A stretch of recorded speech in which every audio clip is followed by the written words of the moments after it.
नमस्कार। इलेक्ट्रोहोपैथी के इस विशेष एपिसोड में आपका प्यारा दोस्त डॉक्टर श्रीवास्तव आपके लिए हाजिर है। आज का बहुत महत्वपूर्ण क्लास पार्किंसन रोग पर मैं आपका लेने वाला हूं। पार्किंसन में हमारे मस्तिष्क में एक विशेष पार्ट होता है जिसे हम कहते हैं सबटेनिया नाइग्रा पार्स। यहाँ की जो न्यूरॉन्स होती हैं वो किन्हीं कारणों से, इन कारणों पर अभी शोध जारी है, किन्हीं कारणों से वहाँ की न्यूरॉन्स डेड हो जाती हैं या मृत प्राय हो जाती हैं। और जब इस पार्ट की यानी सबटेनिया नाइग्रा पार्स जो हमारे ब्रेन का एक पार्ट है, जो लोग अच्छी तरह से एनाटॉमी समझते हो इस बात को समझ रहे होंगे, इस पार्ट में जब हमारे न्यूरॉन्स मृत हो जाते हैं तो डोपामाइन जो केमिकल एक पदार्थ है, रासायनिक पदार्थ, ये समाप्त होने लगता है। ये पदार्थ हमारे मांसपेशियों में संचालन के लिए उत्तरदायी होता है, मांसपेशियों को बैलेंस करने के लिए उत्तरदायी होता है, मांसपेशियों में संचरण भेजने के लिए उत्तरदायी होता है। और जब ये कम हो, अपने नियमित मात्रा से कम हो जाता है तो फिर हमारे मांसपेशियों में अचानक कंपन होने लगता है, शिथिलन होने लगता है, मांसपेशियों में काम करने के बजाय उनमें शक्ति या कड़ापन आने लगता है। तो हम कहते हैं कि ये रोग पार्किंसन है। और पार्किंसन में जैसा आप समझते हैं कि मांसपेशियों का कड़ा हो जाना, कोई हाथ पैर आपका कांपते रहना, बैठे हैं तो आपकी उंगलियां अपने आप काम नहीं कर रही हैं, पैरों में कंपन होना, पैर बैठे हुए हैं, पैर की उंगलियां लगातार पंजे आपके चलते जा रहे हैं, काम करने की इच्छा समाप्त हो जाना, रोगी की हंसी गुस्सा, हर बात पे उसको हंसी आ जाना, या तो अचानक या तो फिर क्रोध आ जाना, और हाइपरटेंशन और हाइपोटेंशन दोनों की कंडीशन में हो जा सकते हैं।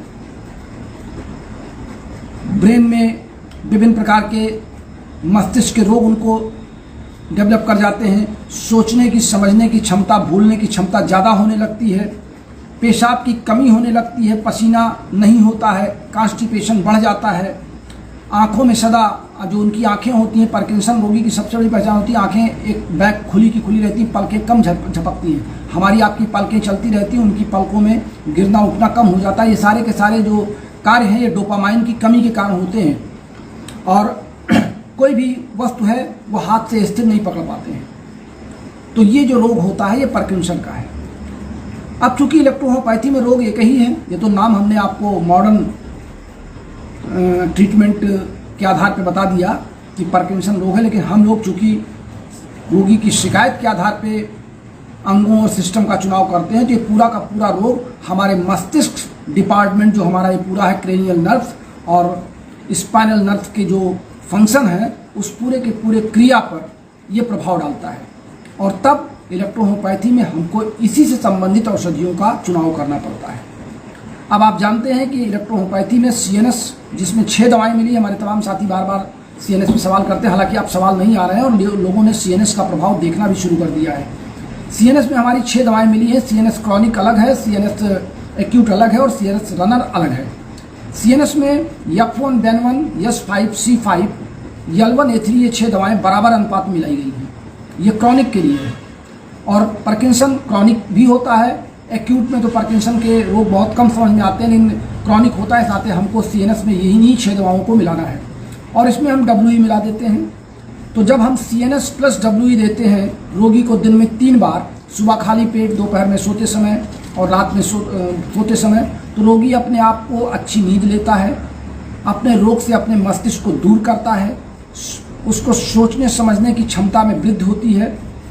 और कभी कभी हम क्या करते हैं कि WE के बजाय उसमें RE डाल देते हैं, जिससे उसके ब्रेन में जो डोपामाइन कम बन रहे हैं और हमारे नाइग्रा पार्स में जो कोशिकाएं मृत प्राय हो रही हैं, उन कोशिकाओं को एक बार पुनर्एनर्जी देने के लिए, पुनर्जीवित करने के लिए हम RE का प्रयोग भी अल्टरनेट करते हैं, WE और RE को बदल बदल के। अगर हमने दिन में 6 डोज बनाई है तो 3 डोज में WE और 3 डोज में RE देते हैं। और अगर 3 डोज दिया है तो अल्टरनेट करके 1 डोज में RE, तो एक दूसरे में हम WE देते हैं, तीसरे में हम वो देते हैं। और ऐसे व्यक्तियों को चूँकि कॉन्स्टिपेशन होता है तो खाना खाने के बाद हमको L3 और एस्टिन का चुनाव करना पड़ता है और बॉडी में आपकी समग्र शक्ति का विकास करने के लिए, इम्यूनिटी पावर को इंक्रीज करने के लिए और अपने सभी कार्यों को करने के लिए आपको शक्ति की ज़रूरत है। तो ऐसे में हम L2, C8 और Ver2 ये 3 दवाओं का मिक्सचर हम 10-10 ड्रॉप्स लेकर के भोजन के ठीक पहले देते हैं। यस्टन और L3 ये भोजन के बाद देते हैं और L2, C8 और Ver2 ये तीनों दवाएं हम भोजन के पहले देते हैं। और CNS प्लस WE या RE अल्टरनेट करके आप दिन में 3 बार दे सकते हैं। इस रोग से संबंधित कम से कम, मुझे संख्या तो नहीं याद है, लेकिन मैं ये मान के चलता हूँ कम से कम 10 से 15 रोगी मेरे संपर्क में आए हैं और उनमें से लगभग 90% रोगियों को आराम मिला है। और अभी अमेरिका के जो रोगी जिनकी चर्चा मैंने पिछले क्लास में की थी, जिनकी दवा यहाँ भारत से जा रही है, इलेक्ट्रोहोम्योपैथी का नाम अमेरिका में हो रहा है, उनको भी इसी संबंधित लक्षण मुझे मिले थे और यहाँ से दवाइयाँ भेजी गई थी और उनको 30% लाभ सिर्फ 15 दिन की दवाइयों में हुआ था। रोगी के गार्जियन ने कहा था कि 15% आपकी दवाओं ने कमाल कर दिया, मैं यहाँ अमेरिका के बड़े बड़े इंस्टीट्यूट में इनकी दवा करा चुका, लेकिन आपकी दवाओं से 30% इनको लाभ है। वो तो चम्मच को पकड़ते थे, खाना खाते थे, खाना इधर चला जाता था, हिलते हिलते चम्मच बगल चला जाता था। वीडियो कॉल उन्होंने करके मुझे दिखाया था। और अब अभी परसों मेरी उनसे बात हुई है तो उनको 60% आराम है। बहुत अच्छा काम कर रहा है। इस नाते इलेक्ट्रोहोम्योपैथी में हो सकता है कि आप कहीं पर असफल हो जाते हो, निराश हो जाते हो, लेकिन जैसा मैंने आपसे बार बार कहा, मैं भी कभी कभी असफल हो जाता हूँ, लेकिन मैं निराश नहीं होता। मुझे याद आता है डॉक्टर APJ कलाम जब अनुसंधान केंद्र में नासा में काम कर रहे थे, ये जो आपका भाभा अनुसंधान केंद्र जहाँ है, जहाँ पे APJ जो मुझे उस अनुसंधान का नाम याद आ रहा है, जो पोखरण का परीक्षण किया था। इलाहाबाद में एक मालवीय जी हैं जो APJ कलाम के साथ उनके सहयोगी थे, कार्य करते थे। उन्होंने एक कहानी बताई कलाम साहब की, जो हमारे पूर्व राष्ट्रपति थे, अब नहीं है और इस दुनिया में भी नहीं है। उन्होंने कहा कि उन्होंने एक प्रयोग किया जब भारत का पहला जो प्रेक्षण यान था बन करके तैयार हुआ, अरबों रुपया सरकार ने लगाया और बाद में जब उसको चलाया गया तो वो फ्यूज कर गया या असफल हो गया। तो कलाम जी अपने रूम में गए और दरवाजे को बंद करके लगभग 3 घंटे बंद कमरे में अकेले बैठे रहे। मालवीय जी ने बताया कि जब हम लोग कलाम जी को ढूंढते हुए वहां तक पहुंचे तो हम लोगों ने उनको ढांढस बताया कि आप असफल नहीं हुए हैं, आपका प्रयोग फेल नहीं हुआ है, बल्कि आपने कहीं पर कुछ सोचने में या कुछ करने में कमी कर दी होगी, उस पर पुनर्विचार किया जाना चाहिए। ये प्रयोग असफल है लेकिन फेल नहीं है। असफल और फेल में अंतर है। असफल प्रयोग सफल नहीं हुआ, हमने पूरा प्रयास किया। फेल होने का मतलब तो बिल्कुल बेकार होगा, फिर उस पर कोई विचार नहीं करना। लेकिन असफल शब्द ये बताता है कि हमको उस पर पुनर्विचार करना चाहिए। तो जब कभी आपका कोई रोगी या हमारा रोगी ठीक नहीं होता है तो हम अपने आप को फेल महसूस ना करें, बल्कि असफल महसूस करें और फिर हम उस पर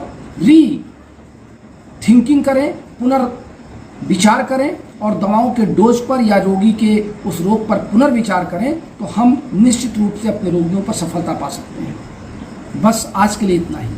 फिर मिलते हैं रविवार को। सवाल आपके, जवाब हमारे। आप अधिक से अधिक सवाल कल दिन भर में हमारे पास भेजें। हमारे पिछले 3 क्लासों का आप आकलन करें, सुने और उनमें से जिन सवालों को आपको दिक्कत हो रही हो, जो बातें आपके समझ में आ रही हो, केवल आप हेलो और मॉर्निंग और प्रणाम मत लिखा करिए। मैंने आपसे बार बार कहा है कि आप अपने सवाल लिखा करिए ताकि मैं रविवार को आपके सवाल ले लूँ। तो चलिए मिलते हैं फिर अपने अगले प्रोग्राम में आपके सवाल और अपने जवाब के साथ। बहुत बहुत धन्यवाद। नमस्कार, शुभ रात्रि।